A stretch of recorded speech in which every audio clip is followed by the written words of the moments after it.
Men, I want to welcome you to the show. My name is Stephen Lopes. I am the founder and host of the Men of Bronze podcast. If this is your first time joining us for an episode, I want to thank you for joining in, and I hope you enjoy the journey here, and I hope you join us.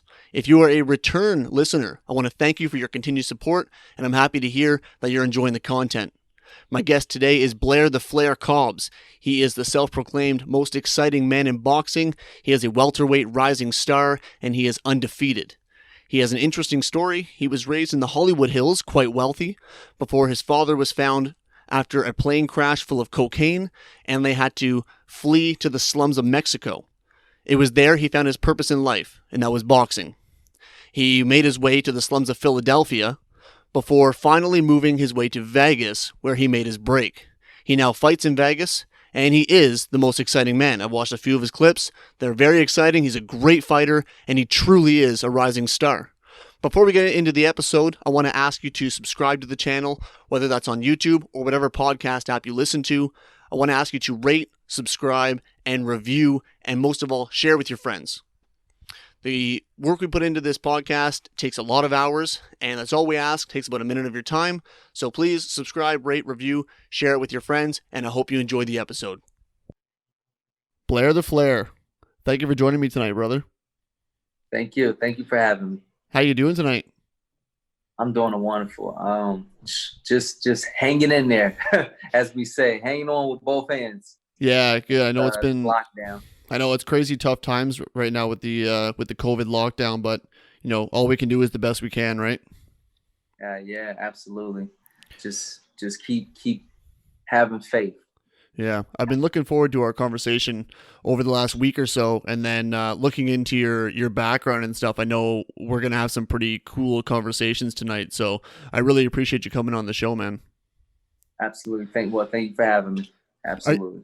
Are you able to do any training or anything during the lockdown? I know, you know, all the gyms and that kind of thing are totally shut down here. And I know even MMA gyms, all that kind of stuff are just shut down. But you being in the pro boxing scene, is there anything you can do kind of behind the scenes, or how are you getting your training in? Well, I'm able to get in a little bit of training here and there. It's just trying to change, like my lifestyle changed a little bit. Yeah. So it's just trying to get used to how it is now, you know, because I will go to the gym 2 or 3 times a day. I will go to different types of gyms. So I'm not always in a boxing gym. Sometimes I'm in a fitness gym, but I have a boxing gym that I can go to. So, you know, because it's a private gym on a private property and everything. Oh, that's good. Yeah. So I'm one of the very few fortunate that's able to work out. But it's just trying to get the lifestyle situation situated. That's all.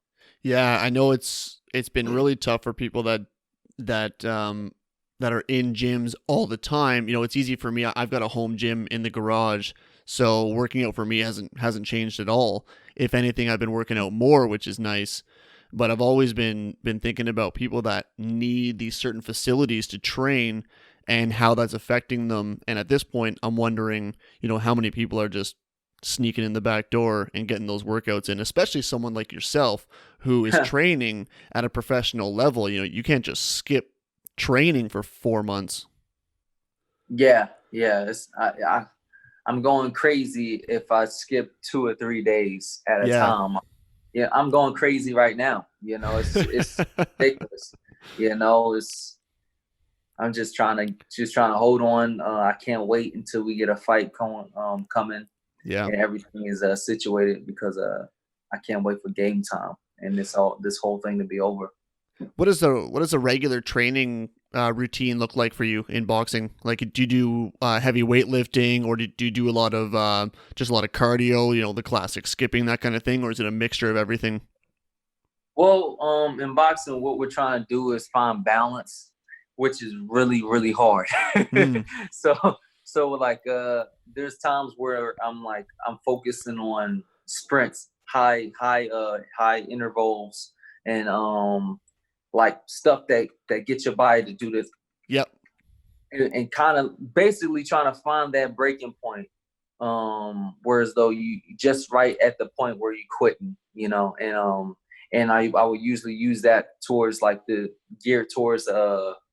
the training with sprint drills, heel running drills, Mm. things like that. Punch out drills where we're doing continuous punches and mixing in hard combinations in the midst of like those high volume punches on the bag. It's a lot of things that we're doing, and then also like that's just one part. Then we got the weightlifting and strength conditioning and agility work, trying to make sure that my feet are able to get in certain situations as fast as possible, with zigzag drills and jumping rope drills and things like that, to get my feet to be more agile. Because that's one of the main qualities that I have, is that like my feet are incredibly fast and can move just as fast as my hands. And those type of things, I work on that. Then it's the strength workouts with just weightlifting, basic conventional weightlifting with like moderate weights, and kind of changing up. Sometimes it's heavy and I might be able to do like a 10 set rep, and then it might be like a 50 set rep of a 50 rep of like a moderate weight, and then like really, really lightweight, but hundreds of sets Right. of just trying to get the muscles to engage those different muscle fibers. So it's a lot to what I'm doing to try to eke out the best in Blair to Flair. Yeah, that was one thing I was going to ask you was how heavy can you lift when you do weight train? Because I know it's very different, and when you lift heavy, you can actually start losing mobility and that kind of thing. Like the biggest guys you see in the gym have no mobility, right? The bigger you get to like Arnold Schwarzenegger size, and you can't wipe your butt, or you can't or you can't put a t-shirt on by yourself and that kind of thing. So that would be like less than ideal for a boxer. So you mentioned the high intensity interval training, so the hits and that kind of thing, and that was definitely something I was curious about, was how heavy can you lift? And you said moderate weight, which makes perfect sense. So what when you do lift weights, because I like to lift weights myself, I grew up in a weightlifting gym. Do you just do compound movements, bench press, shoulder press, squats? Is that the kind of weight training you do, or is there other smaller ones? It's a lot of different stuff, because sometimes I'm doing what you call conventional weightlifting, which is kind of like what you're saying, where's the bench press and all that stuff. And that's where I will usually get like the heavy stuff in. Like, okay, I'm doing 225 this one, but then we change it up and we might do stuff that are more prone, more perfected for boxing. So it'll be like lightweight, going in a like, it might be with like dumbbells and things like that, going in the certain motion that the actual body moves when they're engaging those muscles to fire off punches. And it's the same way going back with the triceps and the back muscles and things like that, and the shoulders. I try to get like a lot of different mobility, mobile workouts. So like it would be like this for a little bit, then it'd be the front for a little bit, then it's the round, all the way around, all the way back around, and then trying to engage the back as I bring it back like that. Right. So it's just it's a whole lot of stuff. That's why like it's very time consuming. Yeah, and I'm sure it's been a challenge. Yeah, right. But I'm sure it's been a challenge since you can't get into gym. So that's too bad. Do you have a professional trainer that you work with, or like what does your team look like? Well, I have a pretty good team that makes sure that I'm doing everything correctly. I have Brandon Woods that's doing all the technical stuff. I have Bones Adams that's watching over it. He has like the actual fighting experience. He's been in there as a world champion. Cool.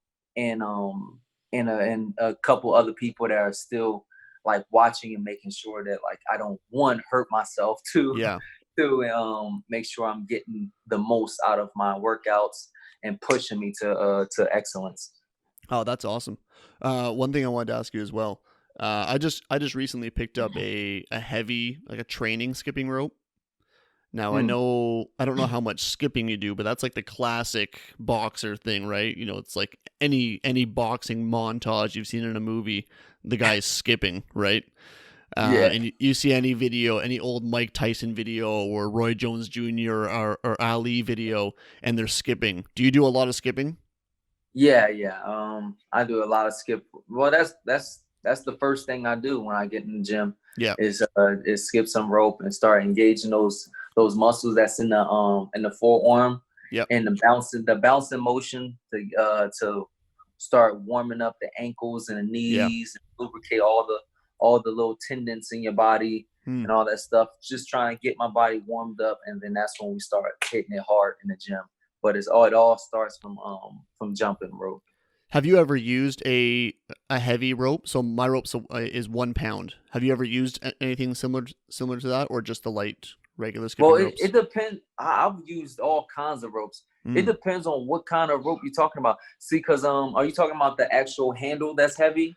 No, it's the rope. So it's like a thick cord, and it's a 1 pound rope, and then the handles are separate. Yeah, it's fantastic. And I love it. The handles aren't heavy. It's the rope itself. That's right. Yeah. Those are really good for like forearm strength. Man, incredible, very, very good for forearm strength. It's crazy. You know something? I never actually owned one of those. You know, I probably need to get one of those. That'd be a good exercise. Well, I'll send you a link to the one that I grabbed after this. And you can check them out. They're pretty popular, but so far, man, it's been incredible. I love it. Even my shoulders, like it just shreds you. Yeah, the shoulders. And that's some good stuff. Like, and what a workout. I had a bunch of different ropes with different types of weights that's in the grip, the actual rope itself, and different types of materials. It's just really hard finding a rope that can actually keep up with me. Yeah. You know, so then I found like maybe some like high competition ropes that I'm able to use that can keep up with my speed and my stamina and my ability to switch and spin around and jump, double jump, triple jumps, and all that other stuff. I try to find ropes that can keep up with me. Yeah, I think you'll be interested in these ones. These have like the handles actually clip off of the rope. So you can change the rope as you clip in, and then the bearings in the actual handles are incredible. So like if I hang the rope down and I just spin the handle, it'll spin for like a minute and a half. Yeah, just spinning on the bearing. That's so for someone like you who can skip at an extremely high speed, you know, it would be great for you. And you can put in your bag 2 or 3 different weighted ropes. And you can just clip it on however you're feeling, if you want to go fast or heavy or whatever. So I'll send you a link after, and then you can talk to your team, see what they think. Yeah, that sounds great. Great. Yeah, that was cool though. I always wanted to talk to a boxer about skipping. I don't know why. It seems like the thing to talk about when you talk to a boxer. You want to know a secret? Yes. If you can jump high enough, you can pull off the triple jump. But in order to do the triple jump, you can't just jump right into it. That's one of the big moves that I do in media and all that stuff. Okay. I do a triple jump because very few people can actually pull it off. So how I would do is I would do a singles, and then I would jump into double jumps, double, bop, bop, bop, bop, bop, bop, and then because of that momentum is starting to speed up, then I can make a big jump, boom, bop, bop, bop, and land it, and just keep jumping with it. People love it. Yeah, so and that's a little secret of mine. In order to pull off the triple jump, you have to do at least 2 double jumps to get the momentum build up. Yeah, I like it. Get that momentum of the rope, and then boom, you can do the triple jump. If I get a speed rope, I'll start trying it. So yeah, I like that tip. So if I do grab a speed rope, I'll try it. Absolutely. So Blair the Flair. So right now you are the NABF title holder. Yeah, that's correct. That's right. And is it Ortiz you beat to get that title? Is that who it was? Yeah. Yeah, Because Ortiz. It's Cervantes, Carlos Ortiz. yeah, Carlos yeah, or Cervantes Ortiz. Um, Incredible fighter. You know what I mean? He has a pretty good resume. yep, He got an incredibly hard chin. He was very, very yeah, durable. And I'm very, very excited and happy that I got the stoppage. And I was able to knock him down because that dude had a very strong chin. I watched him fight numerous other times, and hmm he took other really good fighters to the distance and made them look bad, Alexis Arocha and things like that. So it looked really good. It looked really good to see, to see myself win and win impressively. right. So you did not get the knockout on that one. That's correct. Yeah, I got the stoppage. Well, it's Oh, considered you a did. knockout. Okay, And I okay, knocked him down with the right hook. man, that And feels good. yeah, it was incredible. The stoppage was due to a broken rib, and Oh, wow. that was really good. That I was able to pull off that victory. So You you know, broke his rib with a body shot. yeah, yeah. Well, I threw a lot of body Oh shots. man. There was one I time haven't in seen the the fight. fight, but is that fight available on DAZN? I Can I go think back and so. see it? I think you can go back and see that. If not, I think you can probably see it online or on YouTube. Yeah, Uh, I'll try and track yeah, it down. might be able to catch it like Blair Cobbs Daily Motion, and then Hmm. like some of those fights will pop up that you can actually watch for free. Yeah, You know okay. Cuz that particular one was at the Canelo Alvarez undercard. When he fought Kovalev, and I okay. put on probably one of the most exciting fights of the night, introducing everybody as the opener and bout. Hmm. It was great. It was great. Yeah, that's awesome. And right now your record is 14-0-1. Yeah, yep. Yeah. 14-0-1. I have one other fight I'm still trying to get put on box rec. Probably won't ever. I'm just fighting for free right now. Like, Yeah, yeah. And it's so as of right now you are an unbeaten welterweight. Is that correct? yes, that's correct. Congratulations. Thank Just a funny side note. I was looking at your history of fights, and I'm trying not to laugh when I say it. You fought a guy named Alan Moore, and I'm assuming you knocked him out. His record is 3-34-0, and he's been knocked out 30 times. And so I don't know if you remember fighting Alan Moore, but what is it like facing off to guys like that? And like when you see his record and then you fight them, do you what does that feel like? Does it still feel good? I mean, you got the victory. You know, you've knocked a guy out. You still get the win. Does it feel a little bit weird? I mean, obviously not as exciting as beating Ortiz, but you tell me. you. I don't even remember that person. Yeah, But that makes sense. That makes sense. but like there was some, I don't know. It's not as exciting to me. Yeah, Me personally, I like drama. I peg myself as being the number one most exciting man in boxing. yeah, you sure do. So I like to have some some some some kind of difficulty to go Yeah, through. sure. You want some competition. Yeah, I like a little bit of competition. So I don't really like those fighters that are just that much easier to just knock off and this and that. But Yeah, I understand that it's like a process of development and growth. sure. But it's also really hard getting fighters in the ring Yeah, nowadays with the whole everybody wants to be like Mayweather, and right. nobody wants a loss on a record. Nobody wants to put their O's on the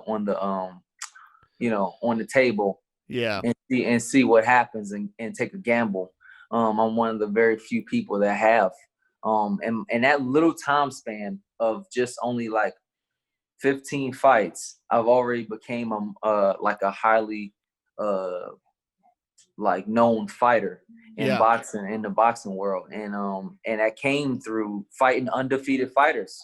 Mm. That came through being an underdog a couple times, and even then, like being like not the underdog, but having somebody that was snuck in there like late notice that can like give me a real go for my money. It's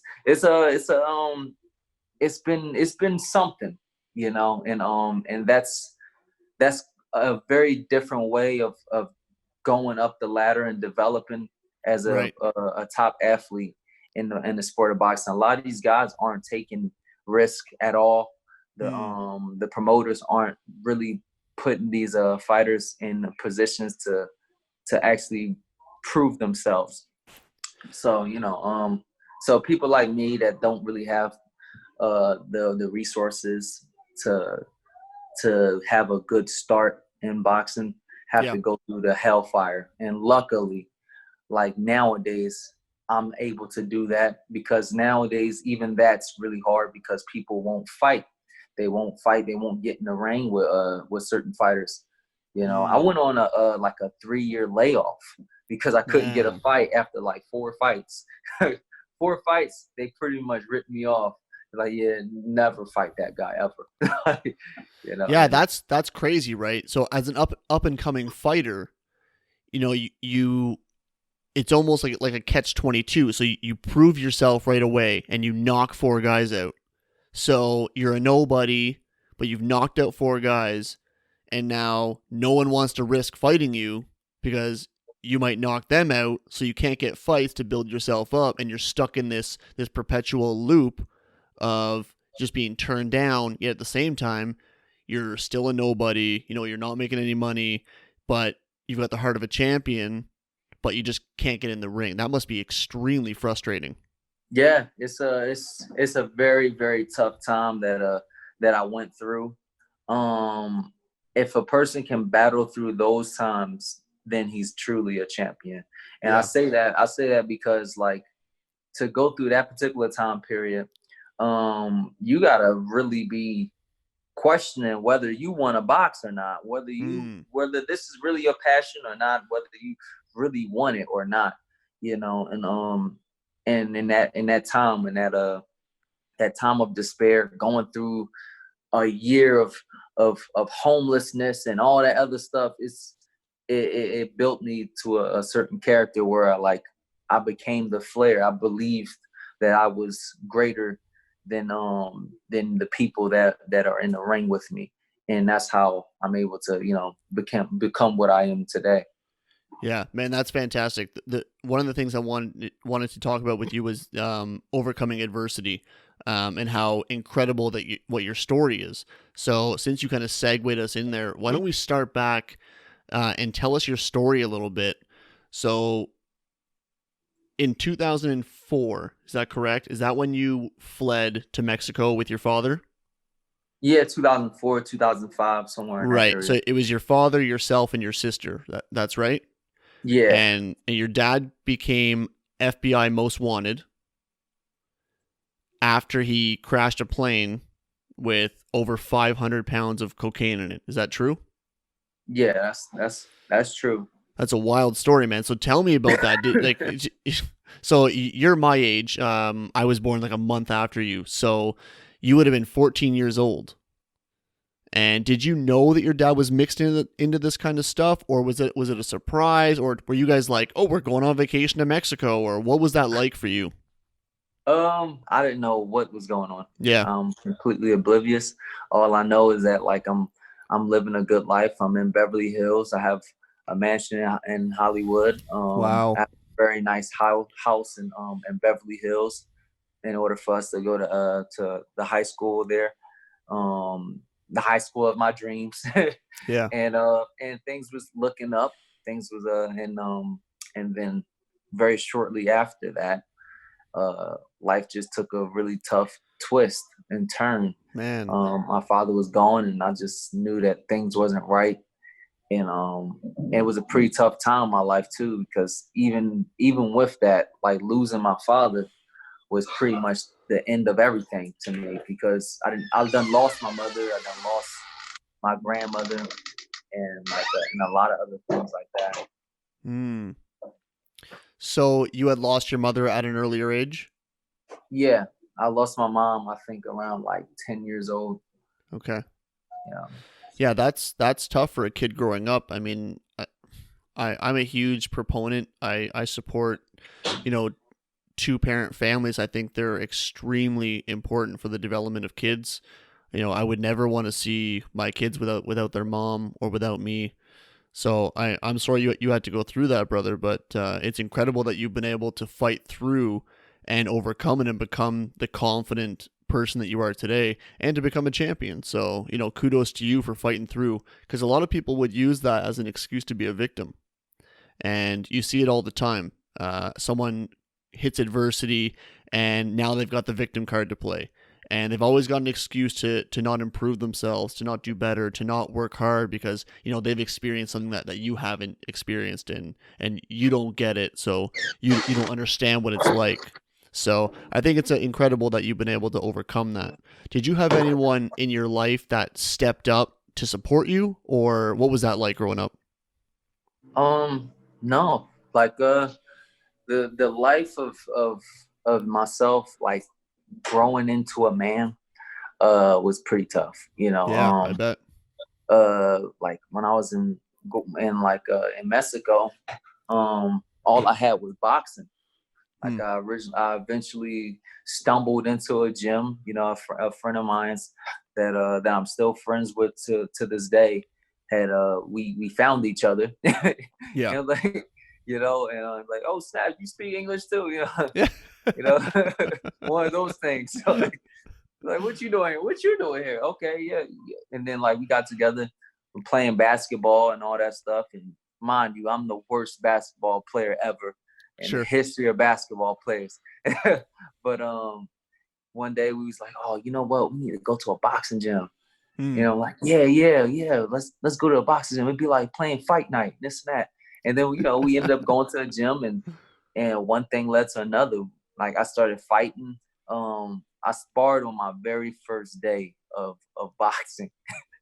Boxing 101, Yeah. like on Get the in there. first day I had a sparring match. And like the first guy, he comes in teeing off, boop, boop, boop, boop, boop, boop, boop. And I don't know what boxing is. All I know is what I seen from Rocky. Yeah. Like, Sure. so I took all his punches and then I just started just laying them down. Boom, boom, boom. And then like he ended up getting hurt after that. And that only lasted like 20 seconds, 30 seconds or something. So I don't know how long a boxing match is supposed to be. The second Right. guy come in, he was a much older and smarter fighter. And like I don't know what I'm doing in there. So I'm bouncing around in my original style, which is a lot like a Muhammad Ali style with the movement. Okay. And I'm shooting punches. And like it was very, very short that like I just started running out of energy. And all he did was this. He couldn't chase me because if he did, he would have got hit. So he just sat there and just did this and just tried to keep up with my movement because I'm moving sporadically all around him. I like to I kind of like swarm my prey. Yeah, and you're a little wiry 14-year-old ripping around. Yeah, I'm all over the place. So he's just trying to just keep his defense and keep track of me. And then after like a good like 1 minute, 1 minute of all of that, like I was done tired. And man, he beat the living crap out of me. Yeah. And then I never stopped coming. I came back the next day and just kept coming back and got better and better and better. After 2 weeks of training and sparring pretty much every single day, and everybody's trying to get at me, like, because of the big hair. Yeah, the new kid on the block speaks Yeah, English. yeah, speaks English, the new gringo on the block. Yeah. So and like after 2 weeks of training, I had my first fight. Wow. Yeah, and it's just kind of been downhill from there. I had fight after fight in Mexico as like an amateur and pro am. Yeah.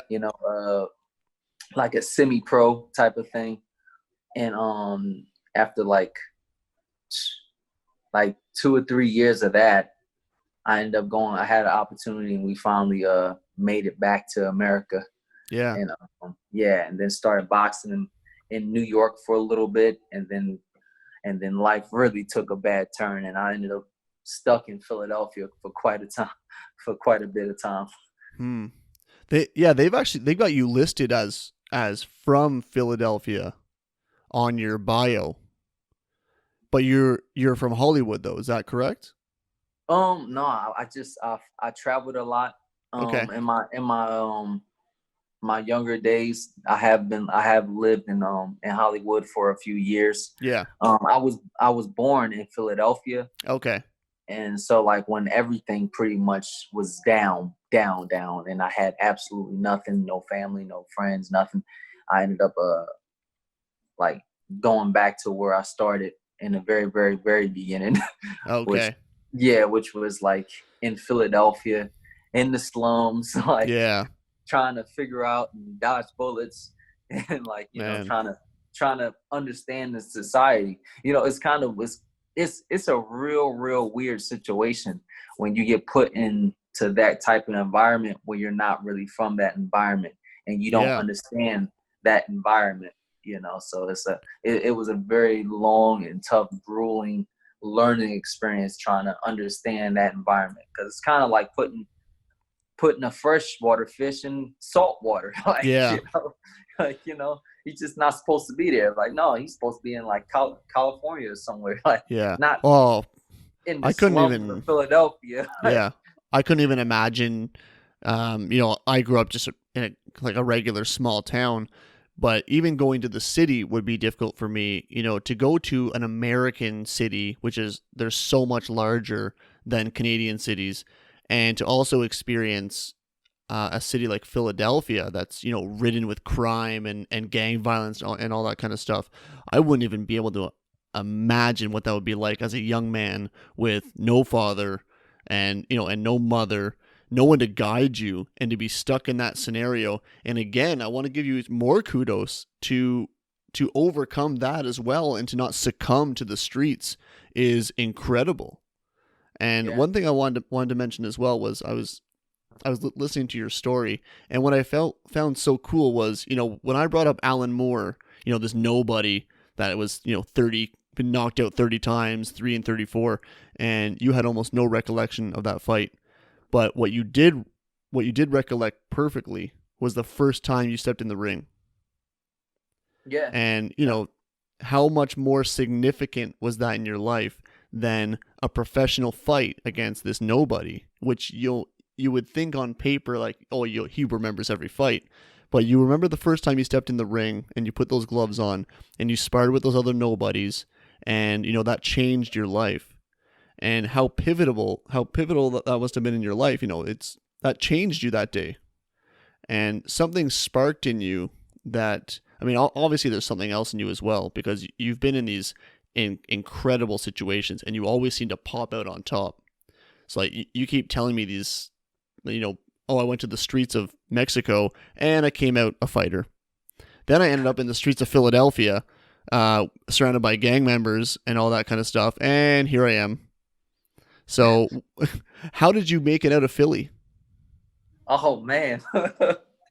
god God do exist. Yeah, absolutely. Even if you don't believe it, Yeah, it do exist. He, however you want to put it, that infinite energy yeah, or whatever, that thing, that thing we talk about in the Bible and the yeah. Quran and all that stuff, that thing is real. Like, I had to really start using that. I went Yeah. through a very, very tough time. Whereas though, like after 2 years of not having anything happen in boxing, Mm-hmm. and just watching like everyone else live my dreams, like all the Mm. people that started with me. Now I had a really, really impressive like a resume and a very, very tough bit of really big street credibility in boxing in Philadelphia. I was like the number one guy at one point in Okay. Philadelphia, the number one amateur in Philadelphia by far. But the problem with that whole situation is like after all of that is being said, I didn't have any resources. I didn't have family members. I didn't have anybody to guide me.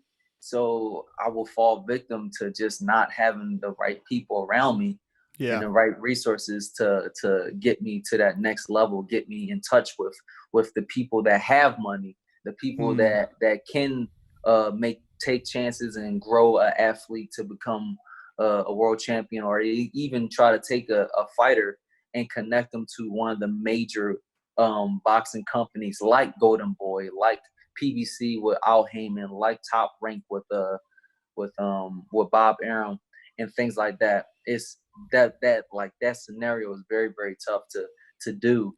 So after 2 years of like not having anything, I had to go for a Hail Mary. A Hail Mary was my Hail Mary attempt was Las Vegas. And the funny thing is my first attempt was a failure. Like, Okay. you know? So I go to Vegas, and I'm in Mayweather gym, just like how everybody else would do it. Go to Mayweather gym, see if you can get signed by Mayweather, and this and this and that. And I'm doing good, but it's just like I was out there for a specific time and with nothing to come back to. I had to quit everything. I had to drop everything in order to possibly make it. That's a Hail Mary attempt. That's like, okay, all in, Yeah. all in. So I put it all in, and I lost all my money at that poker table. I didn't have enough time to show them like my worth and how good I really am in boxing. Okay. Because they needed more. And but I didn't have more. I didn't have the resources to stay there any more time. So I ended up eventually coming back to Philadelphia, as a pretty much a defeated man, and not only that, I had to come back to nothing, which was homelessness, and it's very easy to end up that way if you don't have family members, and especially if you don't have a job and no resources to help you get a job, because it's a full-time job just trying to get a job in Philadelphia. So I ended up going through that whole time of like homelessness and going through a very tough time right after when I came back to Philadelphia, with my relationships and ruined and everything like that. And me and my family, the little family I did have that was with me, was in pretty much homeless, and it took a lot of faith. It took a lot of faith going to church every day, and then also a little bit of more intuitive of trying to understand how to use this power that they talk about. Everybody talks about it. They talk about it in the secret. They talk about it in the Bible. They talk about it in all over. It's just how do I make that work while I'm living in this in the car or in a what do you call it, in a closet. I was living in a closet at one point with a trainer that was like really on the back end of his life and really couldn't train me the way he needed to, but he gave it a shot, and it was just tough. It was really tough trying to get going, and I guess like it was one point in my life where like I changed, and it once you change it from the inside, everything else kind of like changed around you, and then it was just literally one miracle after the next that got me to Las Vegas. And it's literally just one miracle. If you've written this out, you would be like, wow, that's crazy. Isn't that cool, Like how if you change your perspective on something, the entire world around you actually does change. So, if you work a regular job and you just have the worst attitude about it all the time, you're going to have a bad day at work every single day. But you can work that exact same job and keep a positive attitude and appreciate your coworkers and appreciate the time you get to spend with them, and appreciate your breaks, appreciate your job, your contribution to the economy, all that kind of stuff. And you can have you can love your job, and it can be the same job, same person, same everything. So once you make that mental switch, your whole life can change, and you start perceiving things differently, and people start perceiving you differently as well. And once you start treating people with that respect and with integrity, and you start showing that you're loyal and that you're responsible, people want to help you. Did you find any of that kind of stuff where once you changed your mindset, people were more willing to help you, or was that still not really happening at this time? It was like this, like the I changed from the inside out, right? I gained a big perspective. I was much more grateful for the position that I am, and more hopeful for my slight disposition. Yep. And I grew from the inside, So it's like it's kind of like a seed. When you plant a seed, yep. Believe it or not, like planting looks a lot like a burial, like you're already dead, and technically that seed has to die in order to grow, and it's underneath the ground that it grows. It doesn't grow like above the ground. It rises up. Yeah. So like I started having growth, whereas though you couldn't see it, but it was there, it's setting roots. And then the moment it was time to peak, it shot up. And I can list off things that happened in record breaking time.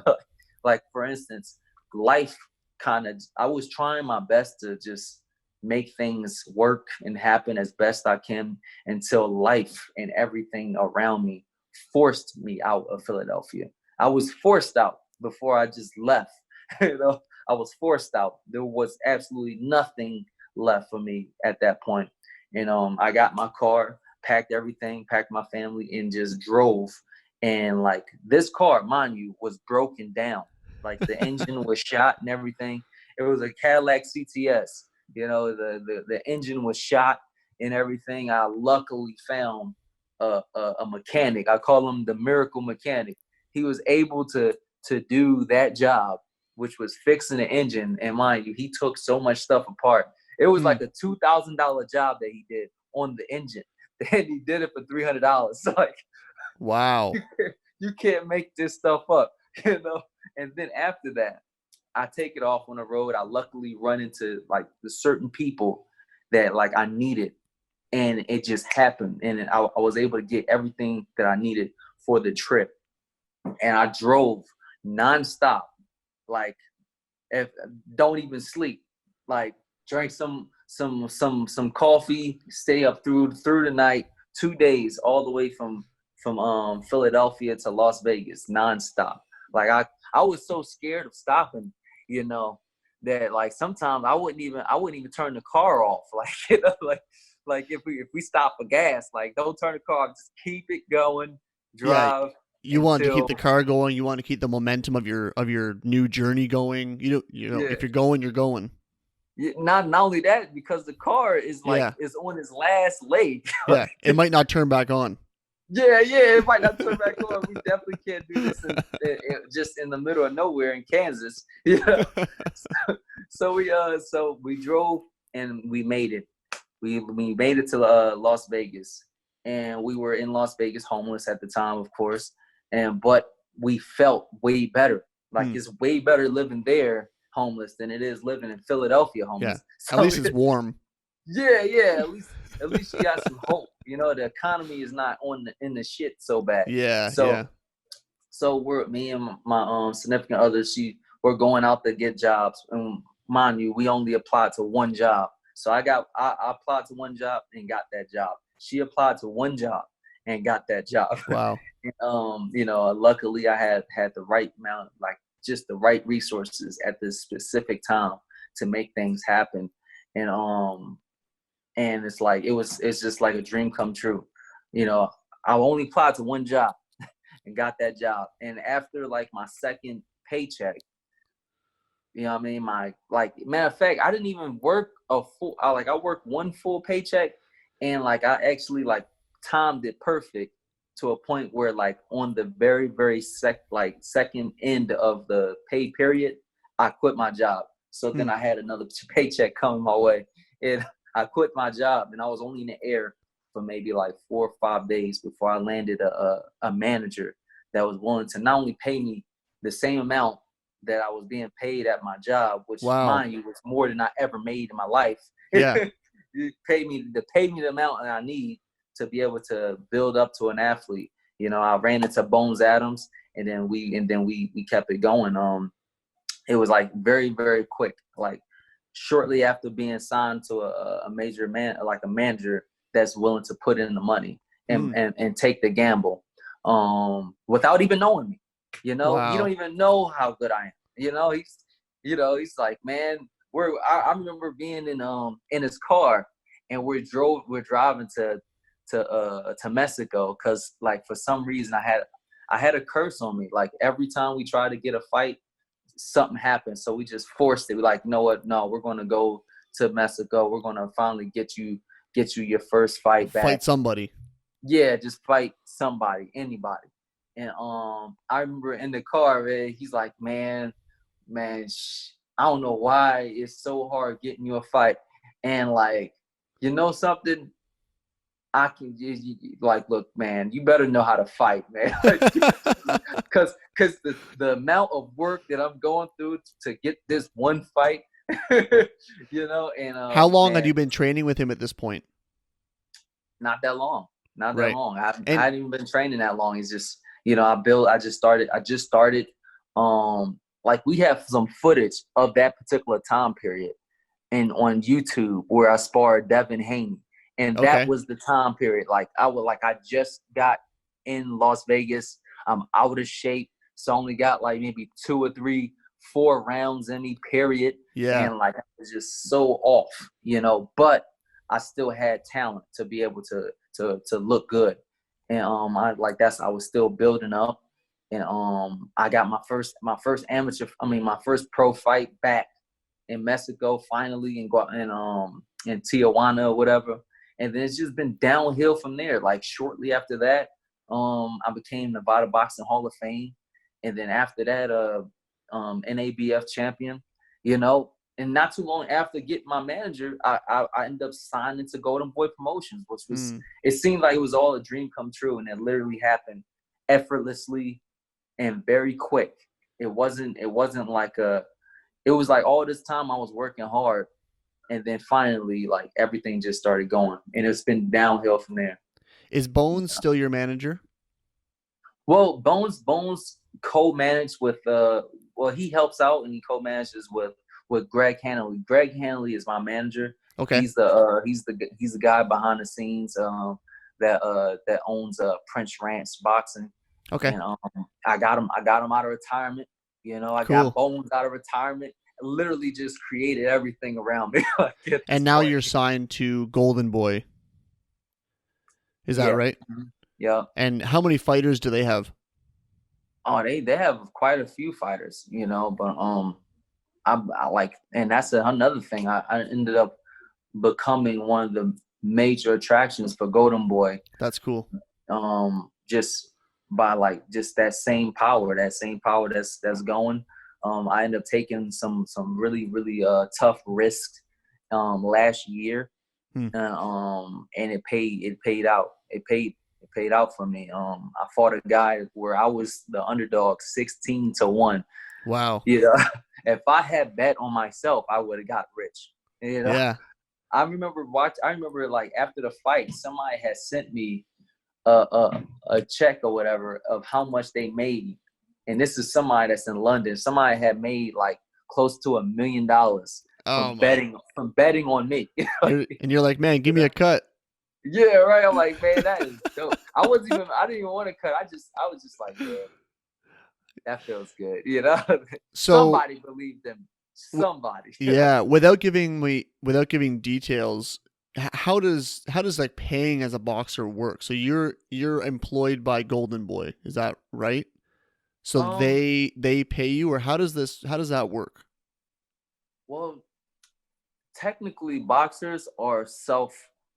Like they're all self-owned. You know what I mean? I own my brand, which is Blair Flair. Yeah. And like the boxer is like his own business. and then like the promoters are like their own business, and like it's kind of like like when I do a fight, it's just like me saying that you're paying for my services type Oh, of thing, okay. Okay. you know. So it kind of is written out like that in taxes, Hmm. you know. And you could charge a certain amount, or is that all dealt with what the income that the fight brings in, or?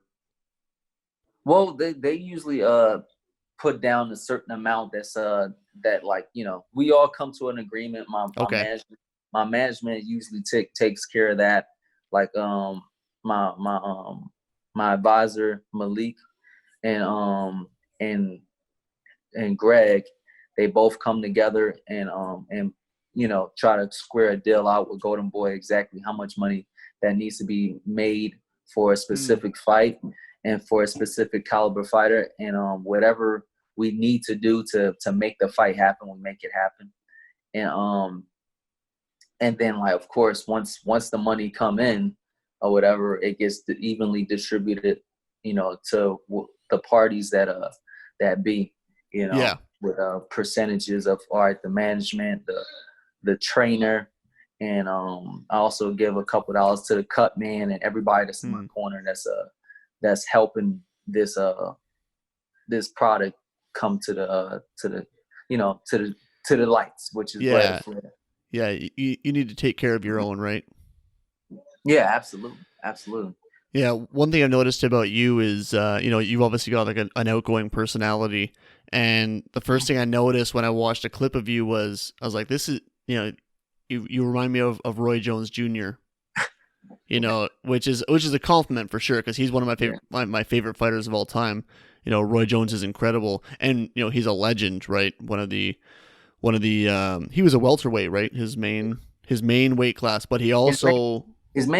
his main weight class was middleweight, and then he moved up. He was a welterweight for a very, very small time, and I Yeah. believe it was because he moved out of that weight class because it was probably too tough for him in the amateurs, and he Hmm. moved up, and he's been having good. He's been doing pretty good, you know, at the middleweight, and then he moved up to light heavyweight and heavyweight. He was a phenom. Oh my goodness, he's incredible. And watch, I mean, if you want to have some entertainment, you watch a Roy Jones Jr. highlight reel. Like, the guy's incredible. He just clowns people in the ring, right? Like, he just has fun with them. And you can see that you have fun in the ring too. And I think that's important. Some people might say, oh, he's being cocky, or he's being showboaty, or whatever. But when you're having fun with your craft, that's when you really love it. So I think it's great to see. I like that kind of thing in a fighter, and it builds your brand. It's good advertising too. So I think you've got it right. Yeah. Well, that's like, I remember when I thought, when I seen one time, I seen a guy in the gym, and he was just having the best time ever. Everybody else in the gym, I was on the outside. That wasn't even my gym. I just was visiting, but he was having such a great time, Mm-hmm. just enjoying himself with the sparring, the this and that, this and that. And he was the one that was doing better than everybody else. Yeah. Whether it was a fight or just like in training. And I was just like, okay, the one that's having the most fun is the best. The one that's having the most fun is the most successful, because of that mental perspective Yep. of like just enjoying what you do. So that's what I ended up taking that with me. I took that with me, and I put that towards my boxing career, and it's been working out. Yeah, that's kind of, we touched on that a little bit earlier about, how if you change your perspective for the better, you're going to enjoy your time more. So for you to notice that this guy who was having the most fun, taking it lightly, was the most successful, there's something we can learn in our challenges. There's something that we can learn from our failures. So the best thing we can do is, instead of getting down on ourselves, reflect. If you lose a fight or something, look back on that footage, and instead of saying, oh, I failed, look at that footage and say, what can I do better for next time? From this learning experience, what can I implement in my training to overcome that? Or, oh, look at that, I misstepped there. I can work on that foot movement for next time. There's always stuff that we can take from our failures, from our faults, from our hard times, and we can improve ourselves from that. And that's kind of what I was trying to say earlier with people who play the victim card. If you have adversity or some failures, that's not wasted. If you start a business and the business fails, it's not wasted time. You didn't fail. You just had an attempt and it didn't work out. You still learned the ins and outs of business. Even if you went bankrupt, well, you just learned what bankruptcy is like. That's a learning experience. So take those losses and make the most of them. And I wish more people would know that. And I think that kind of stuff's going to be crucial to your success, because it seems like you have that attitude.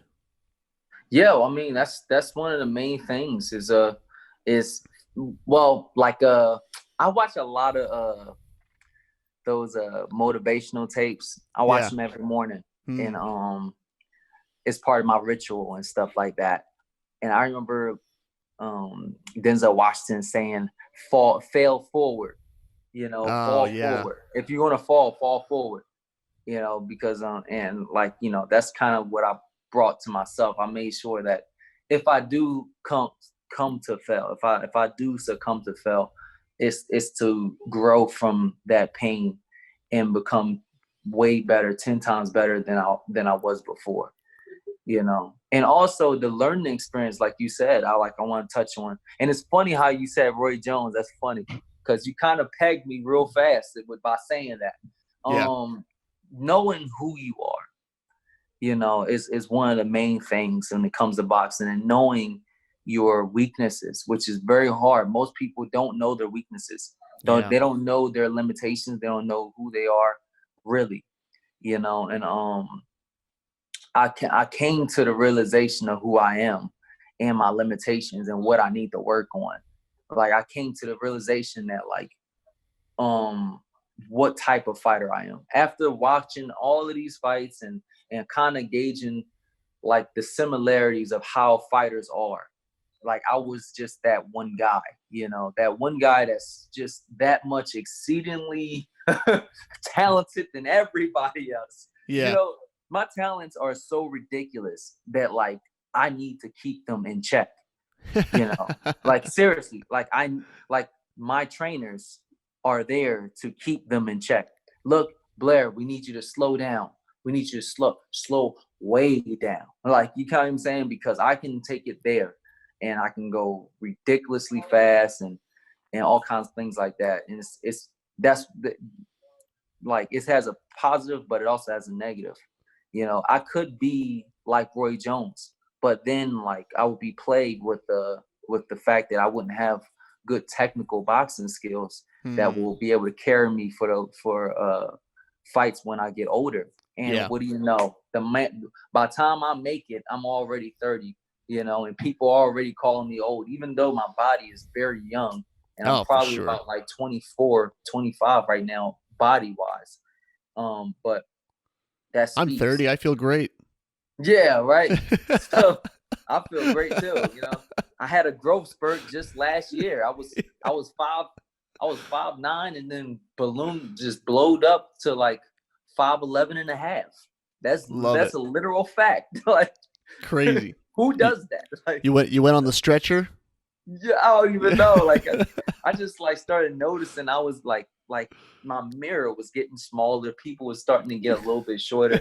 What's going on here? Tall people weren't as tall anymore. And I was like, I don't know, Bones. I don't know what you. What are you feeding me? I'm like, things ain't right. I don't feel right. I got all these pimples on my back and things like that. And I'm tripping out and I'm sleeping a whole lot. I don't know how. I almost missed the whole day sleeping. And the next thing you know it, he's like, bro, something's different about you.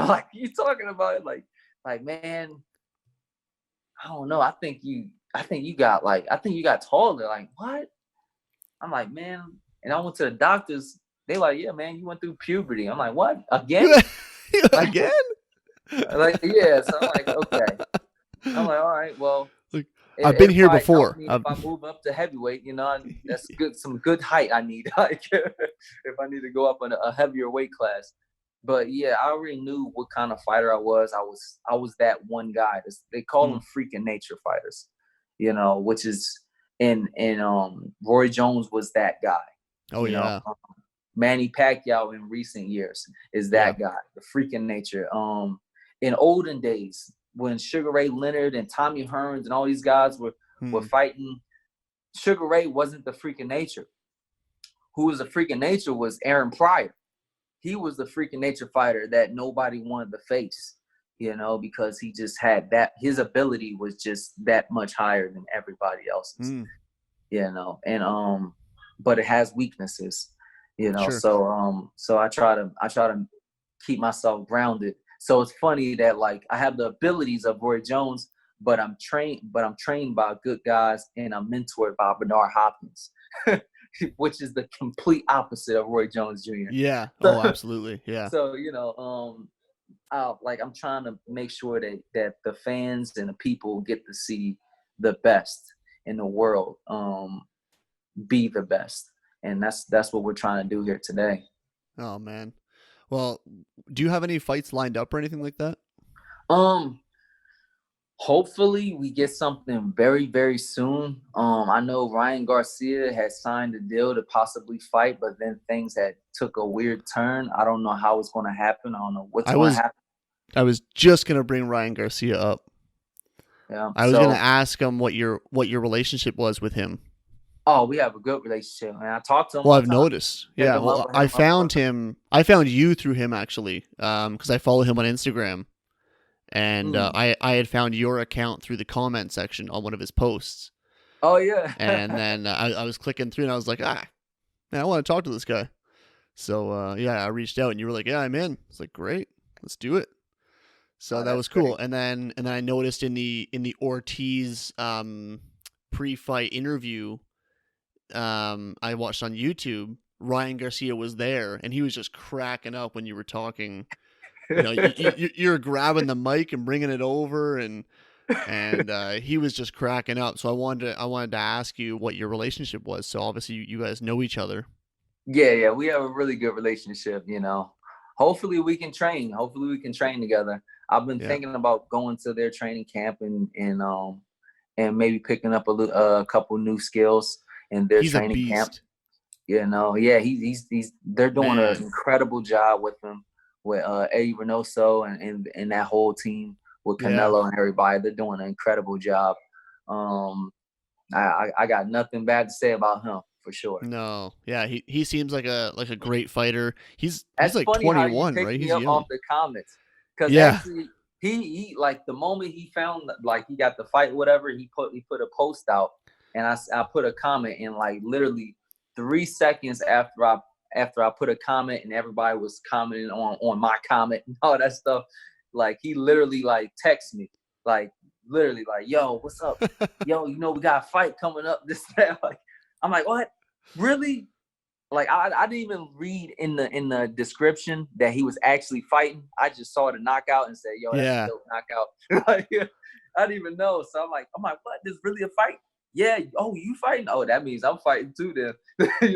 Ain't nothing better than having Blair, Flair, and Ryan Garcia. Come on, let's do this. So. You guys don't fight. You guys don't fight in the same weight class though. No. He's a featherweight, right? Yeah, I believe so. No, I think he's a lightweight. A lightweight. Okay. Because he fought at like 126 at one of his last fights. So really? Pretty light. Yeah. Well, I don't even know that weight class. But I know that he's a lighter weight class than I am.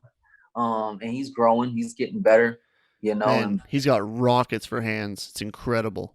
Yeah. I mean, people just can't get past that one punch. Like you can call him a trick or one trick pony, and that's technically what he is. It's a one trick pony. But the thing is, that's one hell of a trick. You got you can't get caught cold in there, Yeah, he's a great fighter. That was funny. We actually sparred one time too. He caught me with the exact same punch. Oh yeah? It looked like a Blair Flair versus Ryan Garcia fight. Blair Flair, he gets hit, boom, it goes down, gets back up. Oh, what happens now? Oh damn, and he wins. I had to take over after that. Like, okay, it's over. I'm done playing with this kid. Like, you ain't never landing that punch again. Yeah, But it's cool to see. It's cool to see that you guys have a relationship, and like to see you guys in the comments chatting with each other, and then to see him laughing on that YouTube video of you guys at the pre-fight was really funny. So, and then it's cool that you said that he sent you a text right after on the post and stuff. That's cool. It's cool to see you guys have that connection. Does he also live in Vegas? No, he lives. I don't know where he lives. He lives somewhere in LA, somewhere in Okay. not even LA, but California. Okay. So I don't know where exactly he lives. But that's because he recently moved. So Okay. of course he made a lot of money in that last fight. Yeah. So he's Oh, he's doing very well.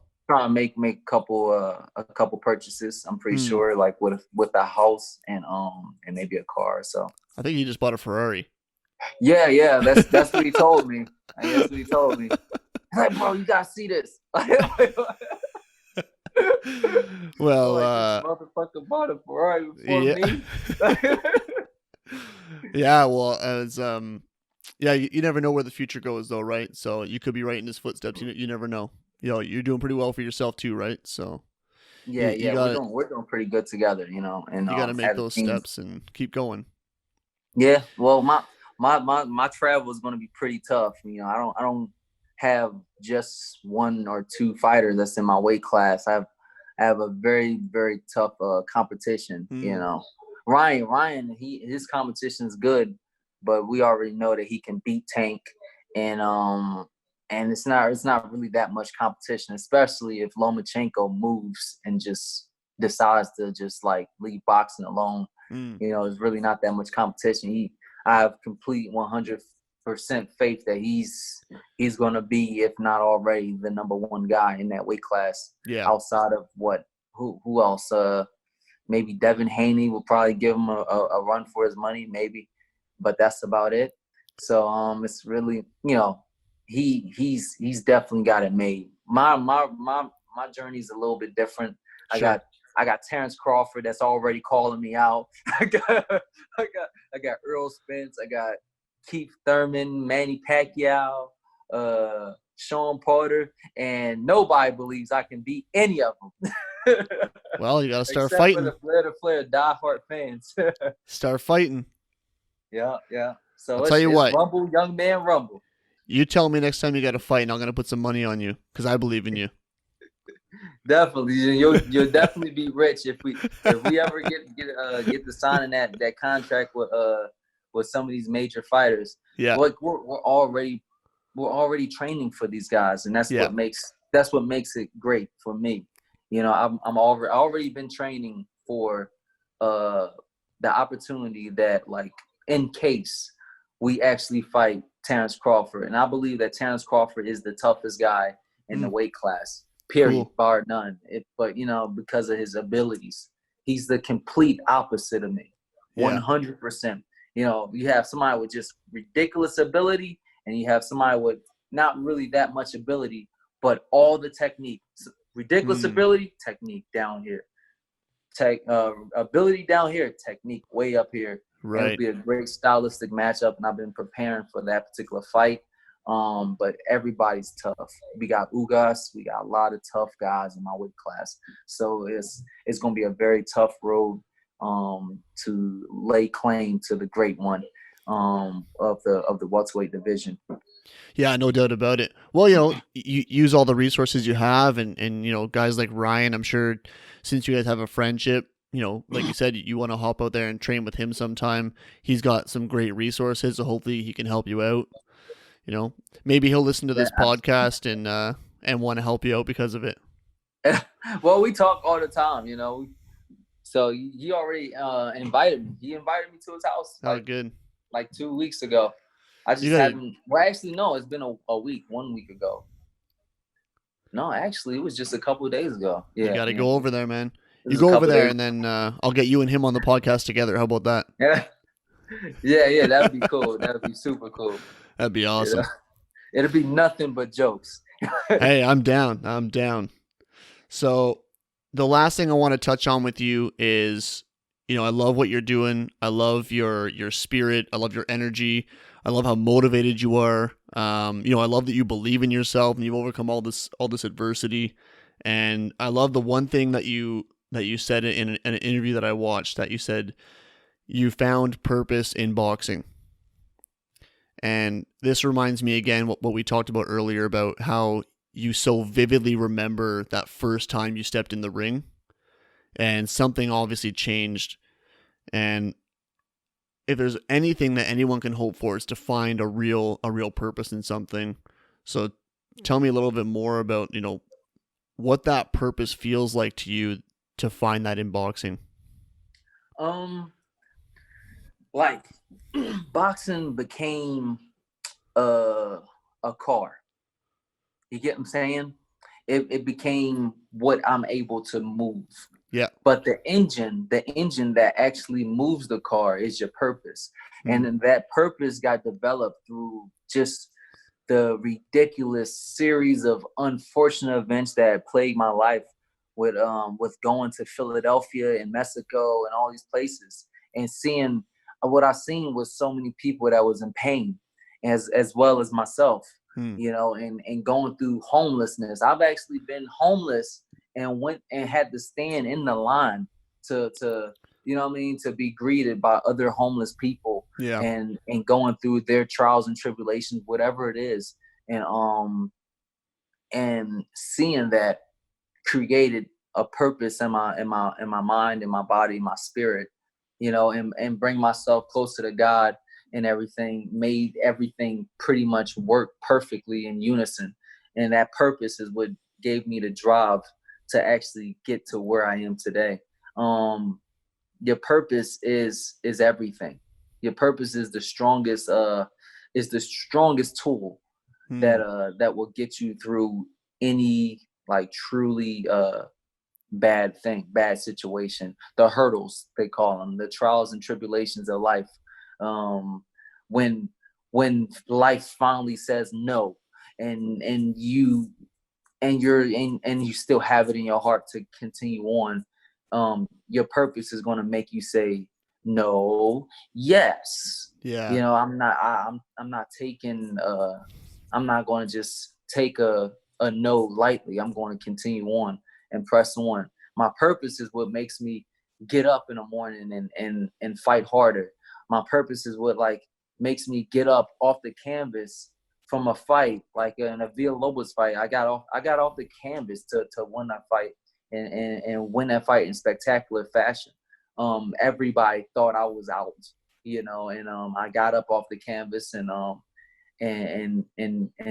did short business with that with the very, very tough undefeated fighter with pretty much probably the strongest punches, the strongest hands, the strongest actual punching power probably in all of welterweight. Right now in today's world, you people don't even know who Villalobos is, but if he ever got the opportunity to go farther, after Blair to Flair, people would start to really see how powerful that man's power punches are. They're pretty much right on par with Earl Spence. That's so all. That purpose is something. Man, I mean, you couldn't have said anything better than that, because you can see it right here-ish. There's this blue book right here. You might not be able to see it. It's Man's Search for Meaning by Viktor Frankl. That's one of my favorite books, and one of the quotes from that book is, he who has a why to live can bear almost any how. So you're saying that your purpose is the thing that pushes you through that, and that's exactly what that means. So if you have a why to live, you can take anything they throw at you. And he wrote that from a concentration camp in Nazi Germany. So that's how he kept himself pushing through, was he had a why, and they couldn't stop him. They could not feed him forever. He wasn't going to die. So that's the same mentality you have, is you have that purpose, and whatever life throws at you, and it has thrown a lot at you, you're still pushing forward. And I respect that so much, brother.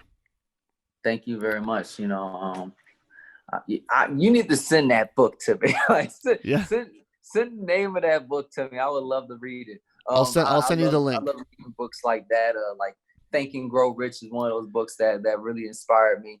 Yep. Even though it's more prone towards like financial prosperity. Yep. But it has a lot to do with life and everything else that's involved with it. A lot of times people have problems with financial with their financial education anyways, and understanding how to gauge that kind of helps you out with everything else. The Secret was a great book. The Richest Man in Babylon, that was something.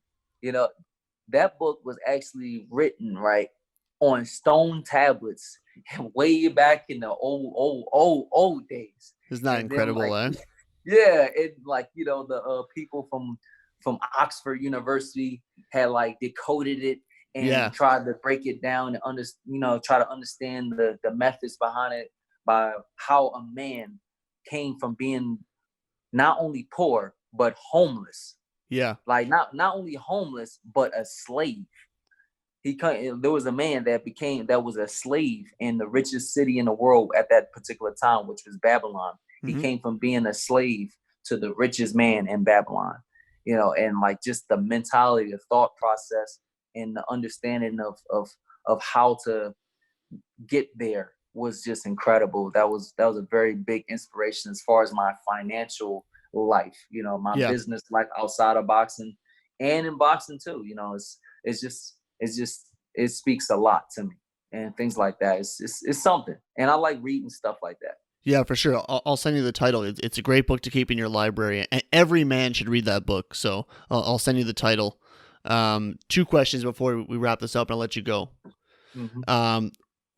What do you think that a man can do to become more effective as a man? Oh boy, how to be more effective as a man in any way. Like, see, because it would be like in what aspect, However you want to take it. Okay, I got one for you, and this is what it is. Let's take the difference. First, we got to break it down. What's the difference between a man and a woman? Oh, there's a lot of them. Yeah, but it really boils down to the mindset and like the chemistry between how a man thinks and how a woman thinks. You get what I'm saying? And why a man have a position and a woman has a position. A woman is incredibly powerful, and mentally, they usually have way higher IQs. They're faster. They're able to do things multiple, like their abilities to multitask is incredible. Yep. Like beyond compare. Like, but there's a chink in that armor. And that's where the man comes in perspective. If a man has faith, not only faith, but like real good focus, that discipline. Man, discipline and focus, whatever he focus on, they can become truly great at. You get what I'm saying? So you have women that are pretty much good at everything. They can take a task and kill anything. Yep. But a man's position is, if we were to look on the actual chessboard, a queen, if you ever noticed on a chessboard, a queen can do everything. Like they're doing all kinds of moves, pretty much every move possible. It does every move possible. It can go anywhere. A queen, that's the most powerful piece on the board by bar none. But the king has it can't go but so far. But its focus is important. The king is the actual representation of the strategist that is playing chess, period. You get what I'm saying? Like all of these other pieces on the board are pieces of extensions of other things, of other entities outside themselves. But the actual king is the actual physical representation of the actual strategist that is actually playing the game. So if I was to say like the most important thing that a man has and has to have the ability to is strategy and focus, and there's a lot of things that take men off the track of focus, and most of that has a lot to do with addictions. Oh yeah. And they come in the form of a whole lot of things. Yep. Sex, drugs, all kinds of things, and especially sex, because sex has an actual energy. Like if you was to read Think and Grow Rich, it actually touches on that. I think in chapter 14, it touches on that, and like understanding how that you only have but so much energy and so much focus, and if you can use that focus to your best of your ability, it's incredible what you can do and what you accomplish. But without focus, you are so far less than any woman on the planet. Like you get what I'm saying? If your focus is very low, then you almost have no you have nothing left. You have nothing to give the world. Yeah. You can't put a strategy together to actually do something. Yeah, to achieve your goals. Yeah, if you have a goal, you have to have a strategy in order to get to that goal. And then you have to have the focus to have the dedication to get to that goal. I love it. You get what I'm saying? Yeah. But if you don't have the focus and if you don't have the ability to strategize, then all is lost. So one, you definitely got to start playing chess and start understanding what it means to be a strategist, and the philosophy of a strategist. And two, you have to understand how to be disciplined, how to be disciplined and focused. Disciplining yourself, abstaining from sex, abstaining from whatever addiction that you might have, which is, it can be as simple as sugar, eating, and smoking cigarettes or anything. Having the ability to abstain from any kind of addiction for any kind of period of time will give you that kind of discipline. I love it, man. Discipline's one of the 3 core values that I've put together for Men of Bronze, and I think it's super important for any man's life to be disciplined. So I love what you said there: focus and strategy, and to achieve those, be disciplined. I love that. So last question for you: where can people find you online? Any handles? This is your time to give a plug: website, YouTube, whatever you want. Okay. Well, you can check me out on Instagram, Twitter, Facebook, YouTube, Blair the Flair. For more exciting content, BlairTheFlair.com. Woo! Because nobody does it better from the most exciting man in boxing. I love it. Blair the Flair, Cobbs. Thank you so much for coming on tonight, brother. It was a great time. Super looking forward to your next fight. I'm definitely going to be tuning in. Whatever way I can, I'm going to be there, man. And we're going to support you on this channel as well. So we're going to keep a close eye on you. We're going to push your content as well. And can't wait to see you have your next bout. Absolutely. Thank you very much. And thank you to all the fans that are watching. And just look forward to seeing me coming back in the ring soon. Thank you. Man. It was great to connect, Blair. I really appreciate you coming out, brother. Absolutely. Thank you very much for having me. Have a good night. All right. Thank you. Thank you for listening. Remember to visit our website at www.menofbronze.ca. Follow us on Twitter and Instagram and share the show with your friends and family. This was the Men of Bronze podcast. Be worth remembering.